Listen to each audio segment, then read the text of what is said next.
99 HD2. You ever looking for a good follow on Twitter? You can always follow our next guest, Rudy G. Carp 12. Always nice enough to join us, the former Sun Devil and NFL quarterback, and also trains quarterbacks and is very active in the college sports world. And I want to start with college, Rudy. And, we didn't think Arizona State would go up to Salt Lake and beat Utah, but we thought they would be at least more competitive. And I know they're banged up, but with that even being said, do you see progress in the program? Are you seeing progress? Well, I think I've come on this show every week and have said that, which is, look, I think that the team is playing hard. I think that they've been playing hard for Kenny and that coaching staff. I think the staff has a good plan. I think they have a good idea of what they want to be, who they want to be, what they want the identity of the program to be. And I think there's probably some listeners out there who might laugh at that or balk at that and say, oh, yeah, well, who cares? But it's actually a pretty big deal. And it's hard. That's one of the hard things that when coaches are new to a program that they got to try to establish. And I do think that, to a certain extent, they have established that, and they've played well at times. They've been in, what feels like to be all the ball games. If you look at even a game way back, like Oklahoma State, no one knew what they were going to be. People thought they might be terrible. And all of a sudden, that team goes in, and if I'm not crazy, I do believe that they beat Oklahoma State or Oklahoma this weekend, right? Yes. I think. And so, all of a sudden like that, that looks like, wow. I mean, they even, played and were competitive, and probably most people like myself think had a chance to win that ball game. But this week, in my viewpoint, was the first time where, I kind of look at that game and look back and I say, wow, I mean, they got absolutely dusted, and it wasn't even a competitive fight. It wasn't even, it looked like a JV team playing a varsity game, and it was bad. And, when you look at that, you just kind of shake your head and ask yourself, I don't know, is this program going in the right direction? But then, like you said, I've been very critical at times of Todd Graham. I think 50% of the ASU program, people already didn't like me after I was vocal about Todd Graham. It turned out to be like 90% of the people didn't like me. And I think I was right about that. And I think I'm still right about that. Herm Edwards, I liked the hire initially, then didn't work out, but I'm baffled at this one. I really just don't know what to think of this program just yet. And that's because, I do look at this injury situation and say, wow, I don't care if you had Newt Rockne as the coach of this football team. It's difficult when you're that banged up. You just don't have a shot. So I got to be honest with you. I don't know. I truly don't know about this team and this program. Rudy, I watched that game, and I had a lot of your same thoughts in reference to, again, they're banged up. They got punched in the mouth for 4 quarters. And when you see their backup quarterback scored twice in the last, 2 minutes, what have you, then you got UCLA, Oregon, and Arizona to finish out the season. It looks like to me, at least for now, lack of depth, maybe not quite having the dudes yet on that team. Reality finally sat in, I think, for a lot of Sun Devil fans. I'm a Sun Devil fan, grew up a Sun Devil fan. And I think that Sun Devil fans are going to be patient until they can get more depth and more talent on this team. And you may continue, hopefully not, to see those kind of drubbings with top-tier teams in the nation. Well, look, I think all of what you just said is true. I don't have any disagreements with that. And I think the interesting thing about college football, probably a good thing for ASU fans, for coaching staff, I think it's not a good thing and could be bad. And for administrators and the administration team president, the school president and everybody else, could be difficult. But you see what Dion is doing over at Colorado, and for so long, Colorado has been atrocious, right? And all of a sudden, even though they fell off over the last couple of weeks and And, you know, people are maybe less excited about, you know, where Colorado was and maybe where they're at now. But football in college has become a little bit closer to the NFL because of the transfer portal. And because of that, you're going to have a subset of people, a large group of people who believe that you can turn programs around now much more quickly than you could in the past. It used to be you had to at least allow your coach to go through a full recruiting cycle of players before you could really judge him. And I mean, at the very least 3 years and at the most 5 years to allow the old guys to get out of the program and all the new guys that you recruit into the program and buy in to what you're trying to get done. But now with the transfer portal, you know, a lot more people, I would probably even say myself included, believe that you can make that transition. You can turn it around much more quickly because you have the transfer portal and guys don't have to sit out. So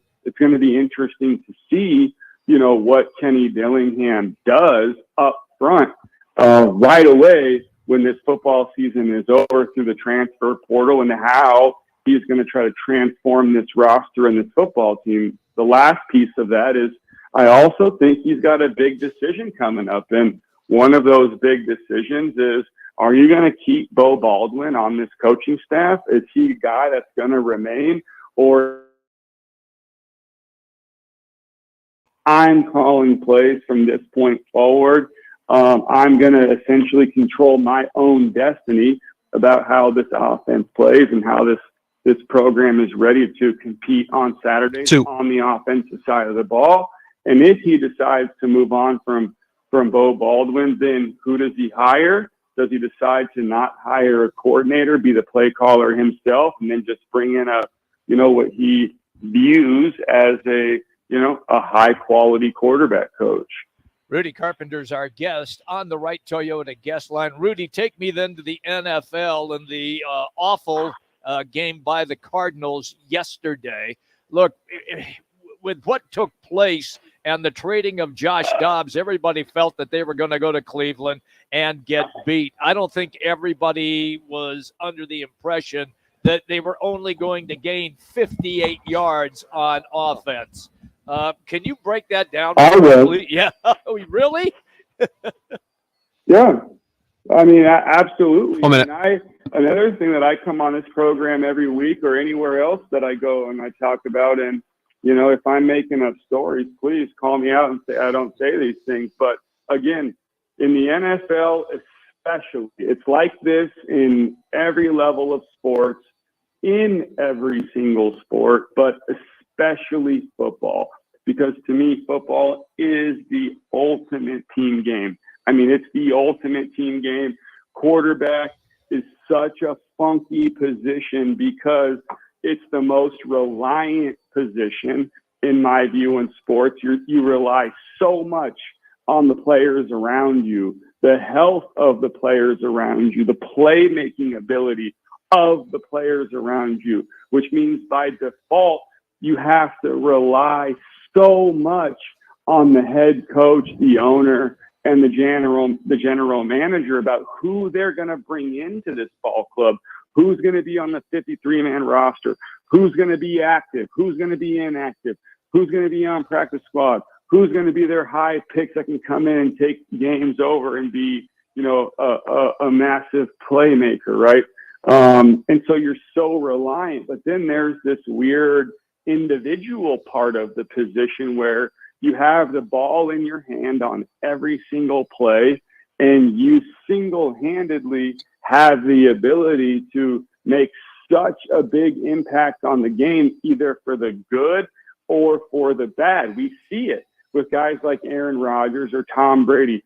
Tom Brady can go do all the things he did in New England, all of a sudden go play for the Creamsicles down in Tampa, where they've been god-awful for so many years. I was a part of 4 of those football teams. And then all of a sudden you bring in one guy. You bring in one guy and it instantly changes and they win a Super Bowl. Now, again, to me, look, I don't have any complaints with the owner of the Arizona Cardinals or the GM or anybody, necessarily. But at the end of the day, you're only going to be as good, as the ownership group is, and you're only going to be as good as the front office is. And in my opinion, I don't think the ownership of the Arizona Cardinals is as bad as people around the league think it is, but I also don't think that they're, by any stretch of the imagination crushing it. I think they could do a much better job.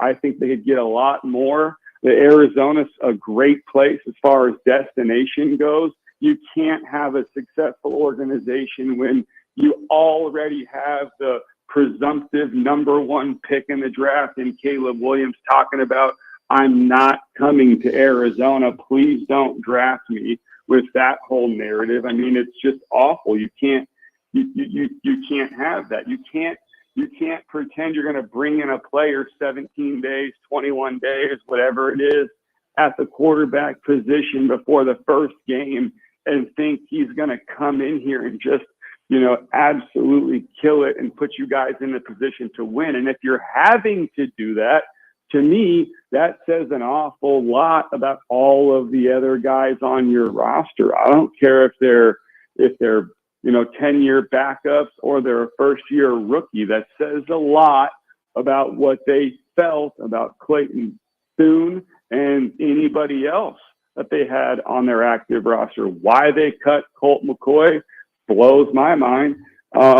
So it's weird to me. But when I watch Josh Dobbs play on this Arizona Cardinals team, I know there's a lot of fans out there who point the finger at him and say he sucks, etc. But again, like I've said 1,000 times, that position is so reliant on outside factors. And I believe, given the circumstances, which were horrendous circumstances, I believe that Josh Dobbs came in and did a pretty good job. I believe he did a pretty darn good job. Now, did I complain sometimes about his accuracy? Of course. Did I complain sometimes about his consistency? I did. But overall, I thought he brought an element that was decent in the running game. He made good decisions for the most part. He did some things that I believe that you can win with in the NFL. And when they decided to point the finger at him, when they decided that they were going to, try to appease the fan base or whatever they thought they were going to do to try to point the finger at somebody and alleviate whatever they thought they were going to blame, they were going to alleviate by letting him go, it made this loss so much worse. When Josh Dobbs goes to Minnesota, a playoff team from last year, doesn't know guys' names, doesn't even know the freaking snap count, and can go in there and win a football game, and in my view, play as good as he did. That organization just looks a lot more competent than what the Arizona Cardinals looked like this entire season. Outstanding, Rudy. Thank you, buddy. We'll talk to you next week. Thanks for the time. All right, guys. Good stuff. Rudy Carpenter here on Rock Minutia. Jimmy B will be back from Casino, Arizona.